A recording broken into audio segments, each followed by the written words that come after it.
The soft morning light slipped through the tall windows of Kensington Palace, casting golden shadows on the polished floors. Kate sat quietly at her desk, her hands folded in her lap. She had been awake for hours. Even after all these years as a royal, there were some days that still made her heart race. Today was one of those days. She was going to speak at the Children's Hope Foundation Gala. It was a charity she deeply cared about, a group that helped children who had suffered pain, trauma, or mental health challenges. Kate had visited their centers many times, held the hands of worried parents, and listened to children trying to smile through their pain. She had always admired their strength, but this year the gala felt different. Heavier. Kate looked down at the speech lying on her desk. The words were neat and well written. Her team had worked hard to make sure it said all the right things. It talked about hope, support, and the importance of helping children. But to Kate it felt ...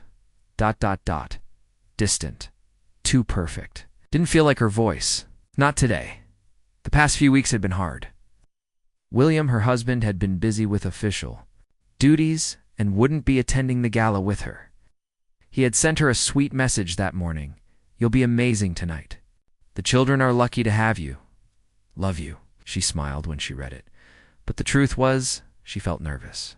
More nervous than she had in a long time. She stood up and walked to the mirror. Her emerald green gown shimmered in the light. It was beautiful. Her hair was perfectly styled. Her diamond earrings worn by Princess Diana sparkled softly. On the outside, she looked every bit the princess. But on the inside, she felt tired, heavy, like she was carrying more than just a title. Kate touched the edge of the desk and closed her eyes. She didn't want to just give another polished speech. She wanted to say something real, something that mattered. Her assistant knocked gently on the door. "Your Royal Highness, the car will be ready in 30 minutes. Kate nodded. "Thank you." As she walked through the long palace hallway, her heels echoed softly. The halls were quiet. The stillness made her feel even more alone. Outside, the city of London was waking up. Inside, her heart felt restless. The ride to the Royal Opera House was slow because of the evening traffic. From the car window, Kate watched the city move. People were walking home from work. Some were laughing with friends. Others were eating. In cozy restaurants, holding hands, or hurrying through the streets. They looked like they were living without fear of being watched. Kate envied them, just a little. These people didn't have to smile all the time. They didn't have to be perfect. If they had a bad day, no one would write about it in the newspapers. No one would zoom in on their face to see if their makeup had smudged or if they looked too tired. She loved her work, especially when it helped children, but sometimes the weight of the crown felt like too much. She wasn't just expected to be strong. She was expected to be flawless. As the car pulled up in front of the opera house, she took a deep breath. The red carpet was already lined with photographers. Their cameras flashed like lightning. Crowds of people were pressed behind the barriers, hoping to see her. The car door opened. Kate stepped out. The cameras clicked wildly. She smiled, waved, and walked gracefully down the carpet. She looked calm and in control. But deep inside, her heart was pounding. Tonight, she didn't want to just be a perfect image. She wanted to feel something real. As she entered the ballroom, the soft music and warm lighting wrapped around her. People were dressed in their finest clothes. Tables were decorated with silver candles and fresh flowers. Wealthy donors, famous guests, and foundation staff moved around the room, greeting one another politely. Kate made her way to the head table and took her seat. She listened as speeches were given and dinner was served. She nodded, smiled, and gave thanks. But part of her attention drifted to the back of the room. Where the families were sitting, those were the people who had been helped by the foundation. Kate could see them talking softly, laughing gently, comforting each other. There was something about them, something honest, something that didn't feel rehearsed. As she looked at them, a quiet thought rose in her heart. Maybe tonight doesn't have to be about perfection. Maybe it can be about truth. And though she didn't know it yet, that quiet thought would change everything. The music played softly in the background, and voices buzzed gently around the room. But Kate's eyes were fixed on the far end of the ballroom. Something had shifted inside her. It was quiet but strong, like a whisper from the heart that would not go away. The gala was beautiful, no doubt. The chandeliers sparkled above the guests, the tables were perfectly set, and the servers moved like dancers between courses. Everyone looked pleased, entertained, and comfortable. But Kate wasn't looking at the guests in front of her anymore. She was watching the families in the back, the ones who had been helped by the Children's Hope Foundation. And what she saw moved her more than she expected. At one table, a teenage boy stood speaking to a group of well-dressed men. Kate squinted slightly. It was Jaime, the same boy she had met during a past visit to the foundation. He had once been shy, hardly able to look anyone in the eye. But tonight, he was explaining how therapy had helped him deal with anxiety. He was not just sharing his story, he was teaching others. Kate felt something stirred deep in her chest. It was pride, yes, but also something more powerful. Humility. These were not people asking for help with lowered heads. These were people standing tall, with voices strong and eyes full of truth. They had been through so much sadness, fear, loneliness, but they had not let those things break them. They had learned how to grow, how to speak, how to hope again. Kate found herself rising from her seat without even thinking. She walked past the glowing tables and polite conversation, heading toward the back of the room. A few guests turned their heads, surprised. Royals didn't usually wander off like that, especially not during formal galas. But Kate didn't stop. Her heart was leading her now. At one table, she saw a woman in her 40s dressed simply, with nervous hands smoothing down her skirt. Beside her sat Jaime. Kate smiled gently. "May I sit with you?" she asked. The woman's eyes widened. "Of course, Your Highness. I didn't expect you to come over here." Kate placed a comforting hand on the woman's arm. "Please. Tonight I just want to listen." The woman introduced herself as Sarah. She spoke slowly at first, unsure if it was really okay to be so open. But as Kate leaned in and listened, with care, Sarah's voice grew stronger.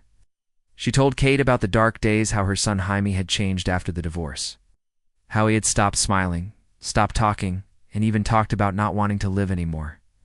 Kate felt her throat tighten. "We tried everything," Sarah said, her voice breaking. "But nothing worked until someone told us about the foundation. They saved him. They saved both of us."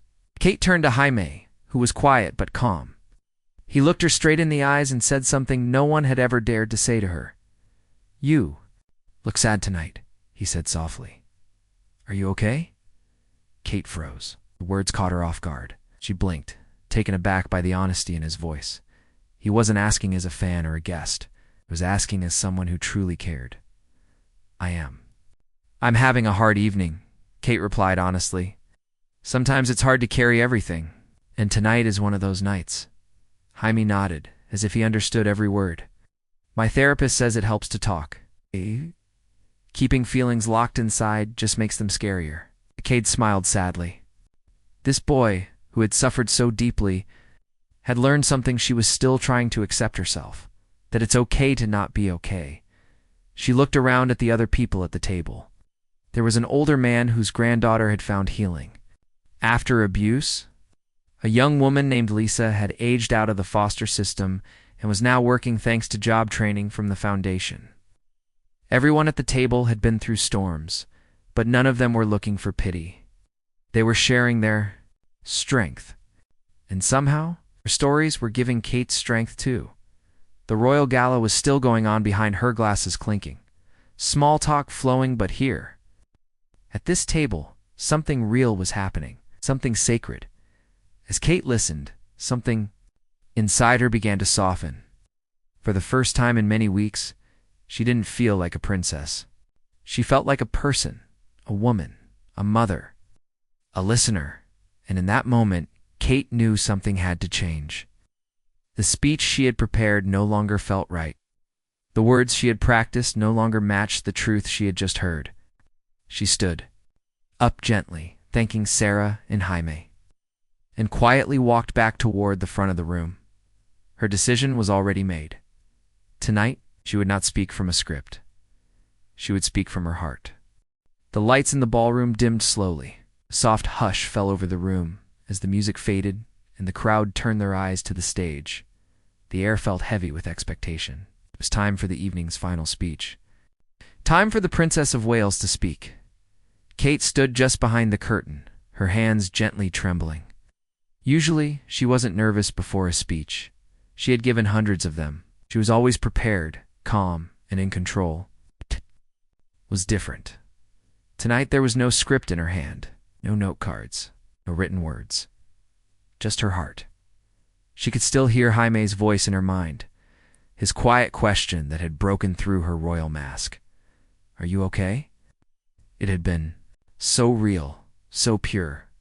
The kind of question that made her drop her guard and look at herself more honestly than she had in a long time. Margaret, the foundation director, stood beside her. "Are you sure you want to do this?" she asked softly. Kate nodded. "Yes. I can't pretend tonight. Not after what I've heard. Not after what I've felt." Margaret gave her a gentle smile. "Then speak your truth. It's what people will remember." A moment later, Margaret walked on stage and stood at the podium. Her voice echoed clearly through the room. "Ladies and gentlemen," she said, "with warmth, it is my great honor to introduce someone who has stood beside this foundation for many years. Please welcome Her Royal Highness the Princess of Wales." Applause rose all around as Kate stepped into the light. The clapping was loud and respectful, but Kate hardly heard it. She was focused on the people, the faces, the hearts. She walked slowly to the podium, each step echoing with purpose. She looked out at the room. There were wealthy donors in elegant suits and gowns. There were foundation staff who had given their lives to this work. And at the very back, there were the families, the ones who had been through darkness and had found their way back to light. The ones who had reminded her tonight what truly mattered. Kate took a breath. Her voice trembled slightly as she began. "Thank you all for being here tonight." She paused. The room was quiet. "I had prepared a speech for this evening," she continued, "but after spending time with so many of you and hearing your stories, I realized that the words I wrote are not the words that need to be said." People shifted slightly in their seats. They were listening now, politely, but deeply. Kate looked down for a moment, then raised her head. "I came here tonight thinking I was here to speak about a good cause," she said, her voice growing stronger. "And while this cause is deeply important, what I've learned is that this evening is about more than donations or grand speeches. It's about people. It's about honesty. It's about the power of telling the truth." She looked straight at Jaime and his mother, Sarah, who sat quietly near the back. Jaime gave her a small, proud smile. Kate smiled back. "I spoke with a young man tonight," she continued, "who reminded me that asking for help is not a sign of weakness, but a sign of strength. I spoke with a mother who fought for her son with everything she had. I listened to voices that don't often get heard in rooms like this. They were voices of pain, yes, but also of healing, courage, and hope." She paused again, her hand resting lightly on the podium. "I want to say something I have never said in a speech before," Kate said. "I too struggle sometimes. I have days when the pressure feels too heavy, when I feel afraid, when I feel like I'm not enough. I have learned tonight that being honest about those feelings does not make us weaker.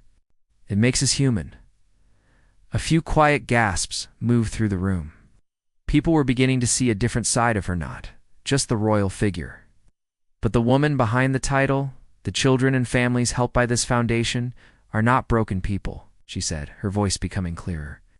"They are brave souls who remind us that healing is possible, that we can all grow stronger, not by pretending everything is perfect, but by standing together with open hearts."